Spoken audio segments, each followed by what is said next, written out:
Today in calculus, we're going to talk about the properties of definite integrals. So far, we've talked about finding the area underneath a curve by finding the antiderivative of it and evaluating it at 2 points. However, sometimes we have something like a piecewise function where we're not able to find the derivative on all aspects of the graph. So we can say then that we can find if we have two different graphs that are attached together. We can say, according to the additive property of definite integrals, that if we add an area from one point to another, added that from that point to another point, we're able to add them together. So adding area is a property of definite integrals. So let's say we have this piecewise function and we want to find the area under the graph of f of x from -4 to 5. I see, I just grabbed this from Desmos and I see that there is a point in my graph where y equals 9 and y equals x squared connect to each other. It's not a nice smooth line. There's a point there. So we have to break it up into two pieces. We're going to identify and find the area from -4 to 3 and then add that to the area from 3 to 5 since the graph changes its picture at that point. So ultimately we're going to find the antiderivative of our function from -4 to 5, but we have to split it up into two areas. The first area being from -4 to 3, we're going to evaluate, plus from 3 to 5 evaluating at a different equation.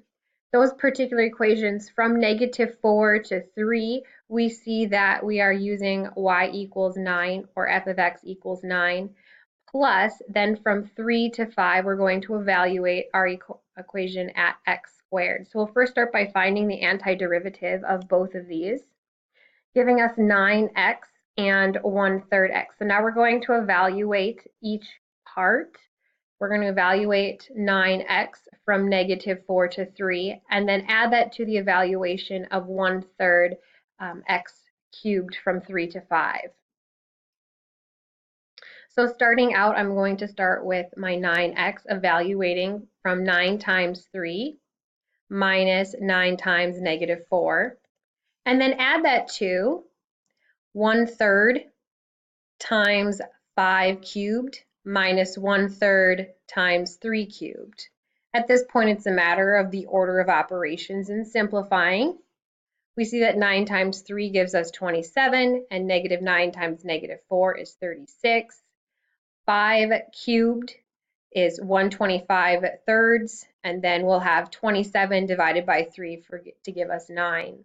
Continuing on, adding and combining things together is 95 and 2/3, or if you just plunked this in from Desmos from the beginning, you would get 95.6 repeated. So that is the area under this curve and this particular curve added together.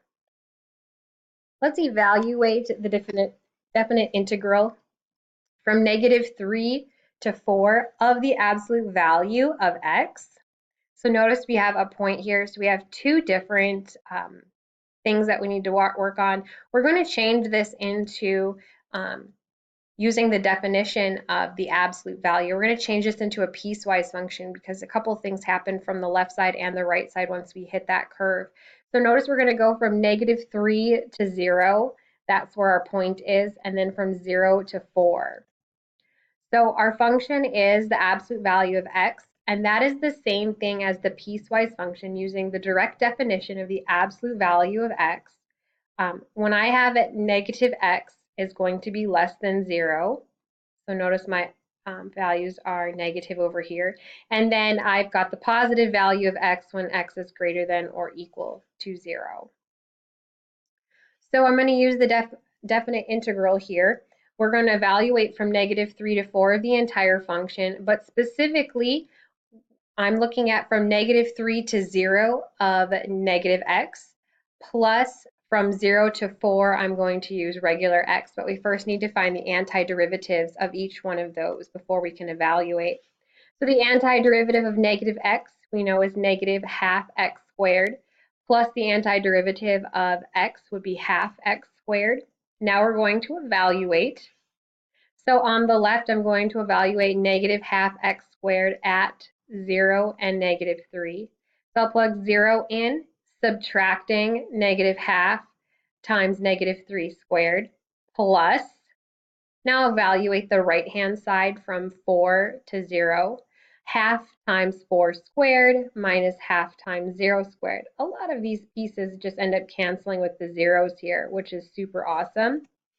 So the left-hand side would end up giving us 9 halves, since negative 3 squared would end up being positive 9, but then this would be negative 9 halves. But if I'm subtracting a negative 9 halves, we know that that's positive. Here I have 4 squared, which is 16, and when I divide that by 2, we'll end up with a whole number, but we're subtracting 0, so it's a moot point, giving us 25 halves altogether. And it should be positive considering both of our areas under the curve are above the x-axis. Similarly, let's evaluate from from 0 to 3 of the absolute value of 1 minus x squared. So notice we have a point here in our graph. So we're going to have 3 different points that we're looking at, specifically from 0 to 1 and then from 1 to 3. So we're going to turn this into a piecewise graph. The absolute value of x, of 1 minus x squared, is equivalent to the following: the positive version of what's underneath there and then the negative version using the definition of absolute value from the previous slide. So it is 1 minus x squared when x is between negative 1. Even though we don't see it, it might be a good idea if you'd like to pull up Desmos and plunk this in so you can see the full graph. The graph kind of looks like a big W, like this, in a way. So when we are from negative 1 to 1, we are the negative 1 minus x squared. And that should be true since we have a parabola and the x squared of the parabola is negative. That's how we're getting this loop here. We just can't go below 0 because of the absolute value symbols. And then we have the negative version of 1 minus x squared, which is when x is less than negative 1 or x is greater than 1. So we can see here that if I were to simplify that bottom equation by distributing our negative, we'd end up with negative 1 plus x squared. So again, a positive giving us an open parabola. Okay. So we're going to evaluate from 0 to 3 the entire thing. However, we have to break it up. When we are between 0 and 1, we're going to use the 1 minus x squared. Plus, when we are from 1 to 3, so from 1 to 3, we are using the equation negative 1 plus x squared. So we need to find the antiderivative of both of them, giving us x minus a third x cubed plus negative x plus a third x cubed. And then individually, we'll go ahead and evaluate this one on the left from 0 to 1, and then this guy from 1 to 3. So on the left-hand side, we'll have 1 minus a third 1 cubed minus 0 minus a third 0 cubed. Add that to, let's evaluate the right-hand side. Negative 3 plus a third 3 cubed minus negative 1 plus a third times 1 cubed. This part here we know is going to end up just canceling out because it's a bunch of zeros. But we'll end up with 1 minus 1/3 minus 0 plus negative 3 plus 9, since 27 divided by 3 is 9. Subtract negative 1 plus 1/3 and continue simplifying using our order of operations.